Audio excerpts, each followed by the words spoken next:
میرے عزیز دوستو، میرے بھائی اور میری بہنوں، میں آپ کے پاس چند ضروری باتیں لے کر آیا ہوں. نعت بھی ضرور پڑھوں گا. میں حیران ہوتا ہوں کہ اللہ نے یہ نعت پڑھنے کا سلسلہ شروع کروا دیا، کیونکہ تبلیغ میں نکل کے ہر ایک کی ناک میں کنڈا ڈالنا مشکل ہو جاتا ہے. تو وہ اللہ نے کوئی نعت کے ذریعے کچھ، اب آپ لوگ سب نعت سننے آئے ہوئے ہیں، تو اسی چکر میں آپ کو دو چار اپنی مرضی کی باتیں بھی سنا دیتا ہوں، پھر میں نعت بھی سنا دیتا ہوں. تو سب سے ضروری بات وہ یہ کہ جو سمجھنے کی ہے وہ یہ کہ ہم اس دنیا میں کیوں آئے ہیں. یہ سب سے امپورٹنٹ بات ہے. ہم اس دنیا کے اندر آئے ہیں ایک شاندار آخرت بنانے کے لیے. ہم اس دنیا میں کیوں آئے ہیں؟ ایک شاندار آخرت بنانے کے لیے. جو اس نیت سے دنیا میں زندگی گزارتا ہے، اللہ رب العزت دنیا اس کی خود بناتے ہیں. انسان اپنی محنت سے اپنی دنیا نہیں بنا سکتا. انسان اپنی محنت سے اپنی دنیا نہیں بنا سکتا. وہ اپنے آپ کو نہیں بنا سکتا تو باقی دنیا کیا بنائے گا؟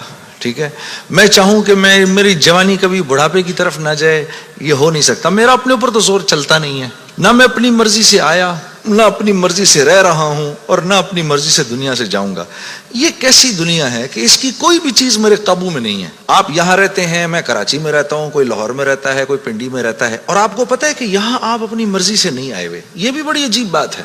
قرآن میں اللہ فرماتے ہیں 5 چیزیں ایسی ہیں جس کے بارے میں کوئی نہیں جانتا. جو اس کے بارے میں جو بات کر رہا ہے سب غلط کر رہا ہے. 5 چیزیں کون سی ہیں؟ سب سے پہلے ان اللہ عنده علم الساعہ، اللہ کہتے ہیں سوائے اللہ کے کوئی نہیں جانتا قیامت کب آئے گی. وَيُنَزِّلُ الْغَيْثَ، بارش نے کب، کہاں اور کتنا برسنا ہے کوئی نہیں جانتا. رزق کس کے پاس کتنا پہنچے گا اللہ فرماتے ہیں کوئی نہیں جانتا، صرف میں جانتا ہوں. وَيَعْلَمُ مَا فِي الْأَرْحَامِ، ماں کے رحم میں یہ تو معلوم کر لیتے ہیں کہ بیٹا ہے یا بیٹی ہے، لیکن اللہ فرما رہے ہیں یہ نہیں معلوم کر سکتے کتنا جیے گا، کتنا کہاں رہے گا، کیا کھائے گا، کیا پیے گا، نیک ہوگا، بد ہوگا، فرما بردار ہوگا، نافرمان ہوگا. اللہ فرماتے کوئی نہیں جانتا. پھر اللہ فرما رہے ہیں وما تدری نفس ماذا تکسب غدا، کوئی نفس یہ نہیں جانتا، انسانوں کو چھوڑو، کیڑے مکوڑے بھی یہ نہیں جانتے کہ کل ان کو ان کا رزق کہاں سے ملے گا.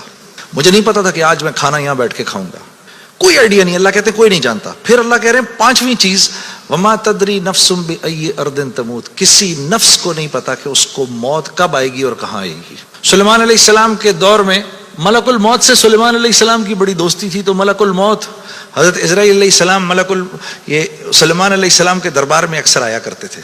تو ایک دن دربار میں آئے تو ایک آدمی کو بار بار دیکھ رہے، وہ گھبرا گیا. کسی کو ملک الموت دیکھے اس کی ویسی جان نکل جائے گی کہ یہ مجھے، اور وہ بھی بار بار دیکھے تو ویسے ہی ہوش اڑ جائیں گے. تو اس نے سلیمان علیہ السلام سے کہا کہ جی ملک الموت مجھے بار بار دیکھ رہے ہیں، آپ ایسا کریں مجھے تو ہندوستان پہنچا دیں. تو انہوں نے ایک جن سے کہا اس کو ہندوستان پہنچا دو، تو ہندوستان پہنچا دیا ان کو. تو بعد میں سلیمان علیہ السلام نے ملک الموت سے پوچھا کہ تم اس آدمی کو بار بار کیوں دیکھ رہے تھے؟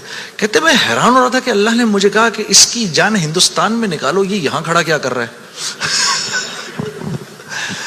وما تدری نفس بأی ارض تموت، کسی نفس کو نہیں پتا اس کو اس کی موت کل کہاں آئے گی. یہ 5 چیزیں کوئی نہیں جانتا.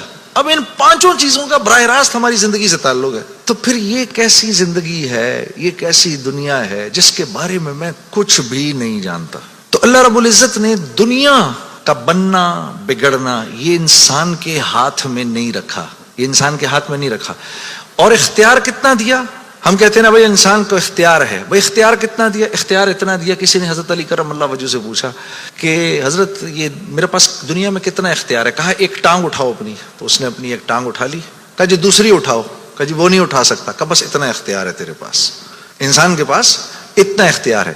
اور جو اختیار ہے وہ کیا ہے یہ جاننا بڑا ضروری ہے.